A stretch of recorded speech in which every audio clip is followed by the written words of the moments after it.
Sir, Insaniyat বিপ্লব বাংলাদেশ রাজনৈতিক কোনো সমাবেশ করতে পারছে না। এছাড়া রাজনৈতিক কোনো গুরুত্বপূর্ণ বিষয় তাদের ডাকাও হয় না। এই বৈষম্যটা কেন স্যার? জি, আপনি খুবই বাস্তব প্রশ্ন করেছেন। আমরা বিশ্ব ইনসানিয়াত বিপ্লব মানবতা রাজনীতির ধারক। দুনিয়াতে মানবতা রাজনীতির ধারক একমাত্র দল ওয়ার্ল্ড হিউম্যানিটি রেভলিউশন বিশ্ব ইনসানিয়াত বিপ্লব। মানবতা রাজনীতি বলতে বোঝায় সব ধর্মের, সব মতপথের, সব মানুষের প্রতিনিধিত্বশীল রাজনীতি। বর্তমান বিশ্বে 2000-এর উপরে রাজনৈতিক দল আছে। এর মধ্যে এই 2000 দলের প্রত্যেকটাই তিনটা রাজনীতির কোন একটা অনুসরণ করে। একটা রাজনীতি হচ্ছে ধর্মের নামের রাজনীতি।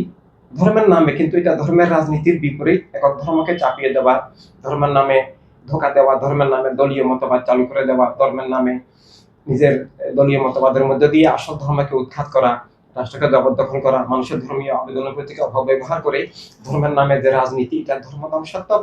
কিন্তু এই রাজনীতিটা দুনিয়াতে এখন প্রবলভাবে চালু আছে। আরেকটা দ্বিতীয় রাজনীতি যেটা চালু আছে সেটা হচ্ছে যে বস্তুবাদী, জাতীয়তাবাদী, চেতনাভিত্তিক রাজনীতি।